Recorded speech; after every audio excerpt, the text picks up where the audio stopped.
భూమిపై 4/3 నీరే ఉంటుంది. అది సముద్రాల రూపంలో ఉంటుంది. అయితే సముద్రపు నీరు తాగడానికి పనికిరాదు. భూభాగంలో ప్రవహించే నదులు, సరస్సుల్లో నిల్వ ఉండే నీరు జీవజాతులకు పనికి వస్తుంది.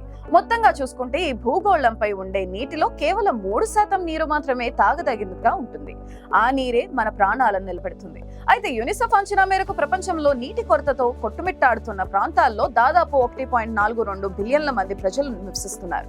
వారికి మనకు లభించినట్టు నీరు లభించదు. చుట్టూ సముద్రాల్లో నీళ్లున్నా తాగేందుకు గుక్కెడు మంచినీళ్లుండవు. నీటి కోసం మైళ్లకు మైళ్లు నడుస్తుంటారు. అందుకే ప్రపంచ జనాభా దాహార్తిని తీర్చేందుకు శాస్త్రవేత్తలు నిత్యం పరిశోధనలు చేస్తున్నారు. ఎడారి నేలలు ఉండే గల్ఫ్ ప్రాంతాలకు శతాబ్దాలుగా నీటి కొరత ఉంది. అక్కడ నీటి కన్నా చమురు బావులే ఎక్కువ. చమురును అమ్ముకొని నీటిని కొనుక్కుంటారు. అయితే గత కొన్ని సంవత్సరాలుగా సముద్రపు నీటిని డీసాలినేషన్ ప్రక్రియలో మంచినీటిగా మార్చే ప్రక్రియను జోరుగా సాగిస్తున్నాయి సదరు దేశాలు. ముఖ్యంగా సౌదీ అరేబియా ఉప్పు నీటి నుంచి జీరో కార్బన్ తాగునీరును ఉత్పత్తి చేస్తుంది. అయితే డీసాలినేషన్ ప్రక్రియ ద్వారా తక్కువ ఇంధన వినియోగంతో ఉప్పు నీటిని మంచినీటిగా మార్చి తమ ప్రజల అవసరాలను తీరుస్తుంది సౌదీ అరేబియా. సౌదీ అరేబియాకు తూర్పు, పశ్చిమ ప్రాంతాల్లో సముద్రం సరిహద్దుగా ఉంది. ఇది భూమిపై అత్యంత వేడి కలిగిన ప్రదేశంగా చెబుతున్నారు. అక్కడి వారికి తెలిసినంతగా మంచినీటి విలువ మరెవ్వరికీ తెలియదంటే అతిశయోక్తి కాదు. ఇలా తాగడానికి ఉపయోగపడని ఉప్పు నీటిని డీసాలినేషన్ ప్రక్రియ ద్వారా మంచినీటిగా మారుస్తుంది సౌదీ అరేబియా. నిజానికి సౌదీ అరేబియా రాజధాని రియాద్ లో సంవత్సరానికి కేవలం 3 సెంటీమీటర్ల మాత్రమే వర్షపాతం నమోదవుతుంది. దేశంలోని కొన్ని ప్రాంతాల్లో అయితే కొన్ని దశాబ్దాలుగా వర్షాలే కురవలేదు. ఇక వేసవిలో ఇక్కడ 40 నుంచి 55 డిగ్రీల సెంటీగ్రేడ్ ఉష్ణోగ్రత నమోదవుతూ ఉంటుంది. దేశంలో నదులు, సరస్సులు కూడా లేకపోవడంతో భూగర్భ జలాలు వేగంగా తరిగిపోతున్నాయి. సముద్రపు ఉప్పు నీటిని డీసాలినేట్ చేసి వాడుకుంటున్నారు. ప్రపంచంలోనే అత్యధికంగా ఉప్పు నీటిని డీసాలినేషన్ చేస్తున్న దేశాల్లో సౌదీ అగ్రగామిగా నిలిచింది. జీరో కార్బన్ డీసాలినేషన్ ఎలా ఉంటుందంటే ఉప్పు నీటి నుంచి లవణాలు వేరు చేయడం ద్వారా తాగడానికి అనువైన నీటిని సేకరిస్తారు. అలా వేరు చేసేందుకు సముద్రపు నీటిని వేడి చేస్తున్నారు. ఈ ప్రక్రియ నిజానికి ఎంతో ఖర్చుతో కూడుకుంది. అయితే సౌదీ అరేబియా సంపన్న దేశం కాబట్టి ఆ ఖర్చును ఇన్నాళ్లు తట్టుకుంది. అయితే చమురు నిల్వలు తగ్గిపోతుండడం, సాలినేషన్ ప్రక్రియ ఖరీదైనదిగా మారుతుండడంతో 2016లో Saudi crown prince Mohammed bin Salman vision 2030 ప్రకటించారు. ఇందులో సంప్రదాయేతర ఇంధనాల ఎనర్జీ తయారు చేయడం, కర్బన ఉద్గారాలను తగ్గించడానికి ప్రాముఖ్యతనివ్వడం చేశారు. దీంతో ఇప్పుడు సౌదీలో కాలుష్యరహిత ఇంధనం ఉత్పత్తి చేసుకోవడం ఒక భాగంగా మారింది. పైగా దేశంలో డీసాలినేటెడ్ నీటి ఉత్పత్తిలో saline water conversion corporation SWCC ప్రపంచంలోనే అగ్రగామిగా నిలిచింది. దేశంలో 70% ఈ సంస్థే డీసాలినేషన్ చేస్తుంది. ఫైన్ మెంబ్రేన్ ఫిల్టర్ ద్వారా ఉప్పు నీటిని పంప్ చేయడం ద్వారా 4వ వంతుకు ఇంధన వినియోగం తగ్గించింది. డీసాలినేషన్ ప్రక్రియలో ఇంధన వినియోగం తగ్గించడంలో సౌదీ అరేబియా 2021లో కొత్త గిన్నెస్ రికార్డ్ నెలకొల్పింది. డీసాలినేట్ చేయడంలో ఇప్పటికే ఎన్నో విజయాలు సాధించామని, అయినా ఇంకా మెరుగ్గా చేయాలనుకుంటున్నట్లు అక్కడి అధికారులు చెబుతున్నారు. 2030 నాటికి డీసాలినేషన్ లో ఇంధన వినియోగాన్ని సగానికి పైగా తగ్గించడంతో పాటు కార్బన్ రహితంగా మార్చాలని లక్ష్యంగా పెట్టుకున్నారు. సాంకేతిక పరిజ్ఞానం మెరుగుపరచడం ద్వారా ఈ లక్ష్యం సాధించాలని నిర్ణయించుకున్నట్లు వుచ్కోవ్ తెలిపారు. వ్యర్థాలను జీరోకు తగ్గించేందుకు మెరుగైన పరికరాలు ఉపయోగించడం ద్వారా డీసాలినేషన్ లో చమురు, బొగ్గు సంబంధిత ఇంధన వినియోగాన్ని గణనీయంగా తగ్గించనున్నారు. దీంతో వాటి ద్వారా వచ్చే కాలుష్యాలు కూడా గణనీయంగా తగ్గిపోయే అవకాశం ఉంటుంది. కార్బన్ డయాక్సైడ్ ఉద్గారాలను మరింత తగ్గించేందుకు డీసాలినేషన్ చేపట్టే పరిశ్రమల ప్రాంతాల్లో పెద్ద ఎత్తున మొక్కలు పెంచే కార్యక్రమం కూడా చేపట్టింది సౌదీ అరేబియా. ఆర్టిఫిషియల్ ఇంటెలిజెన్స్ ఉపయోగించుకోవడం ద్వారా డీసాలినేషన్ పరిశ్రమలను మరింత స్మార్ట్ గా పనిచేస్తూ అత్యంత చాకచక్యంగా నీటిని తయారు చేస్తున్నారు.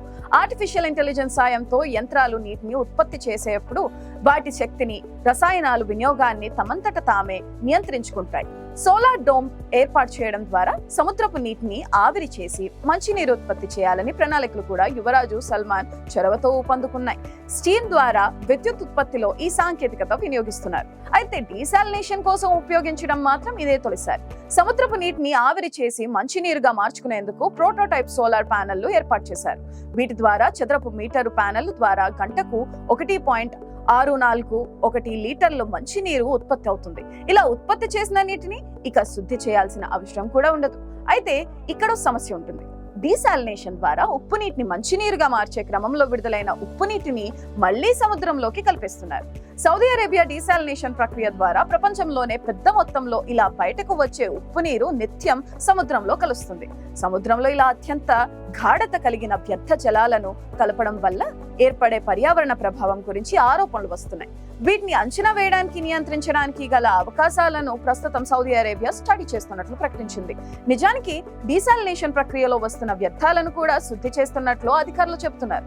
దీనివల్ల పర్యావరణానికి ఎలాంటి హాని జరగదని చెబుతున్నారు. ఇలా వెలువడుతున్న వ్యర్థ జలాల్లో సోడియం క్లోరైడ్, మెగ్నీషియం, రుబీడియం పుష్కలంగా ఉంటున్నాయి. వీటిని వేరు చేయడం ద్వారా పారిశ్రామిక అవసరాలను తీర్చవచ్చని అంచనా వేస్తున్నారు. కొత్తగా ఏర్పాటు చేయబోయే ప్లాంట్ల ద్వారా sodium chloride, chlorine, caustic soda ఉత్పత్తులను కూడా తయారు చేసి విక్రయించాలని నిర్ణయించారు.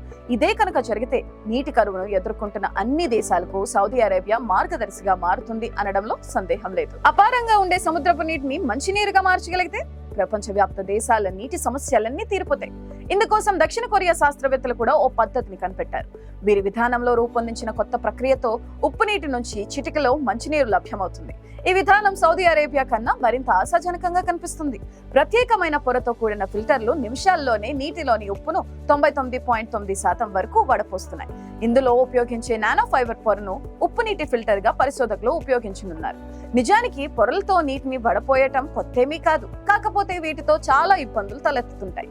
పొర బాగా తడిసిపోతే ఉప్పును వడపోయలేదు. దీంతో పొర ఎండిపోయేంత వరకు ఎదురు చూడాల్సి ఉంటుంది. లేదు, పొరల రంధ్రాల నుంచి నీటిని తొలగించడానికి గాలిని ఒత్తిడితో పంపించాల్సి రావచ్చు. ఇందుకు చాలా సమయం పడుతుంది.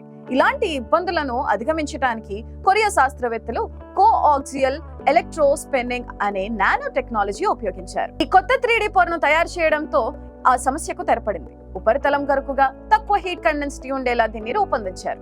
దీంతో ఇది చెడిపోకుండా 30 రోజుల వరకు ఉప్పు నీటిని వడపోయటం కొత్త ఆశలు రేపుతుంది. నీటిని వడపోసే పరికరాలకు సైతం చాలా అనువుగా ఉంటుందని పరిశోధకులు చెబుతున్నారు. ప్రస్తుతం రివర్స్ ఆస్మోసిస్ పద్ధతిలో సముద్రపు నీటిని వడపోస్తున్నారు. ఇలాంటి కేంద్రాలు ప్రపంచవ్యాప్తంగా సుమారు 20,000 వరకు ఉన్నాయి. కానీ ఇవి పనిచేయడానికి పెద్ద మొత్తంలో విద్యుత్ అవసరం అవుతుంది. వడపోత అనంతరం మిగిలిపోయే నీటిలో ఉప్పు పెద్ద మొత్తంలో ఉంటుంది. దీన్ని తిరిగి సముద్రంలోకే పంపించడం అన్నది ఇక్కడ కూడా సమస్యగానే ఉంటుంది. ఇలాంటి ఇబ్బందులు, అనర్థాలను అధిగమించగలిగితే కొరియా శాస్త్రవేత్తలు కనిపెట్టిన ఈ కొత్త ప్రక్రియ కూడా పర్యావరణానికి మేలు చేస్తుందని నిపుణులు చెబుతున్నారు.